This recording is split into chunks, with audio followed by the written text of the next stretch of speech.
हमारा 30 तारीख का है एमपीओ को अपना मेमोरेंडम देना और एमपीओ को यह बताना कि हमारी बातें पार्लियामेंट हाउस में उठाएं। अच्छा। और हमारी मांगे हैं जो भी संगठनियां हैं उनकी पूरी करवाएं। कहाँ धाड़ते हैं वो तो अभी बिल में बढ़ गया।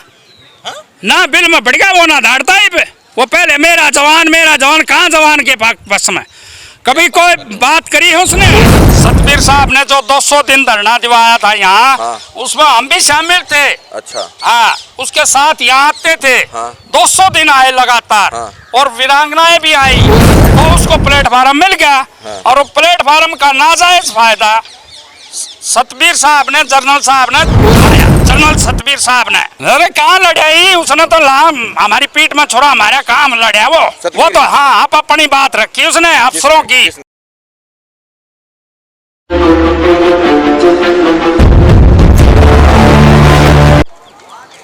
जय हिंद जय भारत। और आप इस समय देख रहे हैं सीसीएन न्यूज 24 चैनल। मेरा नाम है दिनेश गर्ग जैन, कड़वे सवालों वाला।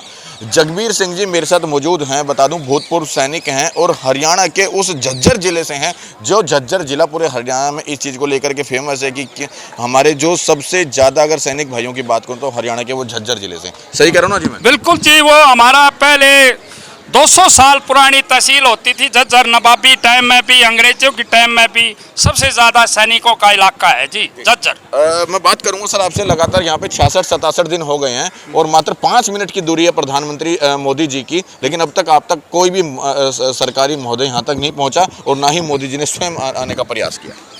भाई ऐसा है, प्रधानमंत्री है वे हमारे देश के, और नदी में जैसे पानी बहता है बर्फ पड़ती है तो धीमा हो जाता है, और जो धीमा होता है तो धीरे धीरे संख्या बल भी हमारा कम होता है। और जैसे उफान की जो कॉल होती है वो पूरे देश में आप लोगों ने 3 तारीख को देख ही लिया होगा, 3 अप्रैल को जो पूरे हिंदुस्तान के क्षेत्र में जो मेमोरेंडम दिया गया है 724 जिलों में जो दिया गया वो आपने काल का पता लग गया है, संख्या बल हमारी कितनी है। उस कॉल से लेकिन कोई फर्क नहीं पड़ा सर, ना तो प्रधानमंत्री जी को ना रक्षा मंत्री को कोई फर्क नहीं पड़ा। ऐसा है भाई, जैसे किसान आंदोलन में भी ऐसे ही चलता था कि भाई धीरे धीरे वे भी 13 महीने बैठे थे सड़कों पे, तपती गर्मी के अंदर, तपती सर्दी के अंदर बैठे थे। बारिश आती तो उनके तंबू उड़ जाते थे भाई। हाँ, संख्या बल था। तो ये धीरे धीरे हमारा संख्या बल बढ़ेगा, घटेगा नहीं। और हमारा प्लेटफार्म नहीं था भाई, पहले तो गुजारिश ये करते क्यों अफसर का प्लेटफार्म, ORGCOs का कोई प्लेटफार्म नहीं था जो कि रक्षा मंत्री से बात कर सके या गृह मंत्री से बात करे, प्रधानमंत्री से बात। अब हमारा नियुक्त सूबेदार साहब चुन लिए गए हैं, वे अध्यक्ष हैं। हमारी बात वो पार्लियामेंट हाउस में रखेंगे और हमारी मांगों पर गौर करेंगे। प्रधानमंत्री भी करेगा, रक्षा मंत्री भी करेगा। सतबीर जी आप लोगों को लेकर के इसी प्रांगण में बैठे थे, क्या नाम है, जवान और जैसे उसको लेके बैठे थे सतबीर जी, क्या रिजल्ट निकला? कुछ भी नहीं निकला। अरे भैया, सतबीर साहब जो जनरल साहब थे, ये नीम का पेड़ है मैडम, एक बार इसका फोटो खींच कर दिखा दे। सतबीर साहब ने जो 200 दिन धरना दिवाया था यहाँ, उसमें हम भी शामिल थे। अच्छा। हाँ, उसके साथ यहाँ आते थे। 200 दिन आए लगातार और वीरांगनाएं भी आई। अच्छा। हाँ, खूब मांग हमारी भाई, ज्यादा से ज्यादा संख्या बल दिखाया तो उसको प्लेटफार्म मिल गया। और वो प्लेटफार्म का नाजायज फायदा सतबीर साहब ने, जनरल साहब ने उठाया। आप सतबीर जी के ऊपर गलत आरोप तो नहीं लगा रहे? ये आरोप सच्चे हैं, आप देख लो। हमें जो भी वो मिली है भाई, कितनी मिली, उनकी तो एक हाथ कट गया अफसर का, उसको तो 1.5 लाख रुपया। और हमारा हाथ कट जाए तो हमारा वो हमें मिलता है, हमारी जो पेंशन मिलती है उतना ही। इसी चीज के लिए तो सतबीर जी आप लोगों के लिए लड़ रहे थे। अरे कहाँ लड़ाई उसने तो हमारी पीठ में छोड़ा हमारा काम लड़ा वो तो हाँ आप अपनी बात रखी उसने अफसरों की। जनरल सतबीर साहब ने। कैसे क्या हमारी कोई बड़ी, कोई MSP बढ़ी हो, हमारी विधवा पेंशन को बढ़ी हो, कोई बढ़ी नहीं, उतनी की उतनी है, कहाँ बढ़ी। 13,000 में विधवा पेंशन बेचारी अपनी बूढ़े माँ बाप को खाना खिलाएगी या वो अपने बच्चों की फीस भरेगी। हो सकता है अगले सत्र में बढ़ जाए, कोई बात। क्यों परेशान हो रहे हो फिर? परेशानी क्यों की बात, वो परिवार नहीं चलेगा तो कैसे भूखे मरेंगे, रोड पर बैठेंगे फिर वे। अगर नहीं बढ़ाएंगे तो उन्होंने, उनके तो भाई फ्लैट मिल गया उनको तो बढ़िया, बढ़िया वाले जहाज मिल रहा ना, फ्री में चालन की कोठी मिल रही। इससे जलन हो रही है आप लोगों को? जलन नहीं है। हाँ। लेकिन क्या है, बात तो रखी जाएंगी भाई। जो जिसको अच्छी फैसिलिटी मिलती वो हमारी बात क्यों रखेगा? बंद कमरे में बात करिए उन्होंने, बंद कमरे में जो बात करके आते हैं। हमारे कुछ OR जैसी उसको कभी लेके गए, रक्षा मंत्री के पास लेके हो या भाई गृह मंत्री के पास या प्रधानमंत्री के पास ले जाओ, मोमोंडर खुद लेके जाते थे, हमें तो यहाँ छोड़ कर जाते थे। मतलब आप लोगों को बताते तो होंगे ना भाई क्या हम दे रहे हैं? अरे तो मोमोंडर दे कर चले आए, बस वो अपनी बात रखा आगे, हमारी बातें तो नहीं रखी ना। किसकी बात रखी उसमें? उसमें अपनी अफसर की बात रखी उसने, हमारी कहाँ रखी? अगर हमारे रखता, हमें पेंशन मिलती तो विधवा की सही पेंशन मिलती तो हम क्या नहीं दोबारा धरना थोड़ी लाते। अरे वो तो अभी भी बैठे हुए धरने पे। कहाँ बैठे हैं? बैठे वहाँ पे पीछे लगातार। हाँ, कहाँ बैठा? किधर तंबू लग रहा है उसका यहाँ जंतर मंतर पे लग रहा किधर? लगातार 2800 दिनों से बैठे यहाँ पे। अरे वो ऐसे सट्टा मारा तुम। हाँ? ना कौन है बैठा? वो तो उसने बढ़िया फैसिलिटी मिल रही, बढ़िया प्लेटफार्म मिल गया, क्यों आओगा वो तो कहते हैं मैं अभी भी जवान जैसे उसके साथ हूँ। नहीं, कहाँ ऐसे नहीं। मैं कहती हूँ भाई जवान जैसे उसके साथ हो गए नहीं। मोदी जी लगातार बात करते हैं कि मैंने जवानों और के जैसे उसके लिए कितना किया, जवानों के साथ आप लोगों के साथ होली दिवाली तक मनाते और आप लोग उनके खिलाफ यहाँ पे बैठ जाते। नहीं, खिलाफ में नहीं बैठे हम। हाँ। हम किसी पार्टी का विरोधी नहीं है। हाँ। न किसी आप लोगों के इस प्रदर्शन से मोदी जी की बदनामी नहीं होती? नहीं, बदनामी नहीं है। हम अपना हक मांग रहे हैं। हाँ। जो हमारा हक है वो दीजिए। हो सकता है दे दें, लगातार होली दिवाली तो मनाने आते हैं ना वो आपके पास। भाई दिवाली मनाओ, उसकी खुशी की बात है। उसके लाडू हाड़ा भी आ जाए मोदी साहब, हम धन्यवाद करें, हाथ जोड़ कर उसको प्लेटफार्म भी देंगे, लाडू भी खुआएंगे, बर्फी भी खुआएंगे, हम के को मना करें। हाँ।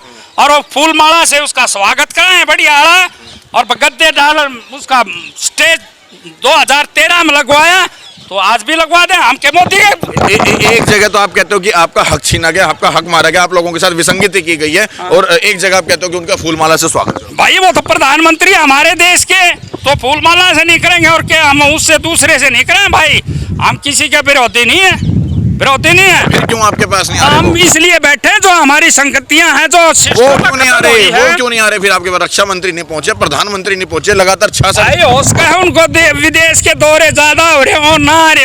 आपने बताया कि कोई विदेश के दौरे पे नहीं, वो यहीं पे हैं। तो है तो सही, लेकिन भाई उनकी जब सुनेंगे जी सुनेंगे, हमारे कहने से ना सुना ना भाई। तो क्या लगता है अभी तक आवाज नहीं पहुंची? आवाज तो रोज जाए उसके पास। ये खुफिया एजेंसियां आती है हमारी, और जो जितने भी पत्रकार हैं वे भी लेकर जाते हैं फोटो, और बढ़िया वाले दिखा खाओ प्रधानमंत्री को। यहाँ आते हैं इंटेलिजेंट वाले भी आते हैं, दूसरे ब्यूरो भी आते हैं, जितनी खुफिया एजेंसियां सब आते हैं सिविल ड्रेस पे बढ़िया वाली। हाँ, और बढ़िया वाला फोटो खींच के ले जाए हैं। हाँ, तो क्या करते हैं फिर वो? क्या करते हुए दिखाते हैं अपने नेताओं को आगे। भाई ये बात हो रही है, रोज की रोज खबर जाती है, ऐसे नहीं है ना खबर नहीं जाती। जीडी बख्शी साहब मूंछों वाले, बड़ी मूंछें जिनकी पता होगा आपको, लगातार टीवी पे बैठ के खूब दहाड़ते हैं आप लोगों के। कहाँ दहाड़ते हैं? वो तो अभी बिल में बढ़ गया। हा? ना बिल में बढ़ गया, वो ना दहाड़ता ही पे। वो पहले मेरा जवान कहाँ जवान के बस में कभी कोई बात करी है उसने? नहीं, मैंने जब भी देखा हमेशा जवानों नहीं जी, नहीं कभी। वो जो भी है हमने दाड़ते हुए देखा होगा, वो भाई चैनलों पर दाड़ता है। तो आप लोगों के लिए तो हक की बात करते हैं वो। कहाँ करते हैं हक की बात? पूरा दाड़ते हैं वो। कहते ना वो कहते हैं मेरा जवान, अपनी बात करनी हो जिब कहा अगर वो मेरा जवान बाकी जाओ बाहर। बख्शी साहब का नाम लेती आपकी दाढ़ कमजोर पड़ गई? नहीं, कोई दाढ़ कमजोर नहीं है मेरी। देखो बात करने में, अपनी बात रखने में कोई दाढ़ कमजोर नहीं होती। ठीक है? बोलते नहीं आप लोगों के लिए? ना, कहाँ बोलते हैं? चलो बोलते हैं, कहाँ कभी सुनाई दिया आपने किसी चैनल पे? भाई वो जब भी हमने देखा तभी हमने ये देखा कि मेरा जवान और मेरा जवान के लिए मैं हमेशा हक की लड़ाई लड़ता हूँ। अरे कहाँ लड़ाई लड़े तो हमने क्या ना बैठना पड़ा था बहुत पूर्वक सैनिक को। कहाँ धरना देते हम? अगर हमारी आवाज़ ये जनरल साहब उठाते, हमारी बात पार्लियामेंट में रखते, तो हम क्या ना भाई यहाँ बैठ दरी बिछा कर गुदड़े बिछा बैठते? नहीं बैठते। क्या लगता है कि मोदी जी आप तक पहुंच क्यों नहीं रहे? रक्षा मंत्री तक बात पहुंच रही है, फिर भी आप लोगों की भी सुनवाई क्यों नहीं होगी? भाई ऐसा है, रक्षा मंत्री ने कहा था कि जब तक खूब संख्या बल नहीं होगा जब तक आपकी बात नहीं मानी जाएगी। अच्छा। हाँ, और फिर भी संख्या बल आप लोगों के? हाँ, संख्या बल दिखाया हमने 3 तारीख को। हाँ। तो सुनेंगे एकदम ना सुना रहा है। अब 30 तारीख का क्या प्रोग्राम है ये बताओ। हाँ, हमारा 30 तारीख का है एमपीओ को अपना मेमोरेंडम देना और एमपीओ को ये बताना कि हमारी बातें पार्लियामेंट हाउस में उठाएं अच्छा। और हमारी मांगे हैं जो भी संगठनियां हैं उनकी पूरी करवाएं। प्रधानमंत्री, रक्षा मंत्री जो भी हैं उनको सबका धन्यवाद करते हैं हम। अगर एक बार को मान के चलो कि अगर आप लोगों की बातें 30 तारीख के बाद भी या 30 तारीख को जो ज्ञापन दोगे हाँ। उसके बाद भी नहीं अगर कोई रिजल्ट निकलता तो आप लोग क्या कर सकते हो, क्या करोगे? भाई देखो, किसान भी बेचारा तपती हुई धरती में 60 डिग्री में बैठा था तंबू गाड़ के, तो क्या कर सकते, ये तंबू हमारा गड़िया ही रहेगा, चलता रहे। तो राकेश टिकैत जी साहब थे और राकेश टिकैत भी हमारे साथ हो जाएंगे, कोई बात ना, राकेश टिकैत भी आ जाएंगे, कोई दिक्कत ना उसमें। आप लोगों के साथ तो कोई भी नहीं है ना हमारा ही राठौर साहब है ना हमारे अध्यक्ष जी, वो हमें हमारा प्लेटफार्म बनाया है। अरे राठौर जी को तो आप लोगों ने खुद चुना है ना, वो क्या कर लेंगे? नहीं हाँ। हमारा प्लेटफार्म नहीं था, पहले जनरल सतबीर साहब थे। हाँ। उसका प्लेटफार्म था। तो अब वो क्या कर लेंगे, राठौर जी क्या कर लेंगे? यार अच्छी बात है, वो हमारे पार्लियामेंट हाउस में हमारी बात रखे, हमारे पक्ष की जो सुनाई होगी। जिस ये बातें प्लेटफार्म बनने के बाद हमारी सुनाई होती है, ऐसे है बिना प्लेटफार्म कोई घुसन नहीं देता पार्लियामेंट में। किसी नेता के पास जाने की हिम्मत ही नहीं है, कोई नहीं जा सकता जब तक आपको अथॉरिटी मिलेगी, और वो अथॉरिटी मिल चुकी है। अभी राठौर साहब के हाथ में कमांड है, वो जैसे हमारे आदेश देंगे हम उसका साथ देंगे। अब जो भूतपूर्व सैनिक इस समय आपको घरों से देख रहे हैं, अपने जिलों से देख रहे हैं, अपने राज्यों से देख रहे हैं, उनको क्या मैसेज दोगे 30 तारीख की कॉल के लिए? भाई के देंगे कुछ ना, सभी से हम कहेंगे भूतपूर्व सैनिकों को, भाई हाथ जोड़ से गुजारिश है पूरे देश के अंदर, आप अपने एमपीओ को दो भाई मेमोरेंडम, और उसकी आवाज़, हमारी आवाज़ पार्लियामेंट तक जाए, जो हमारी बात सुनी जाए और हमारी मांगे पूरी हो जाए।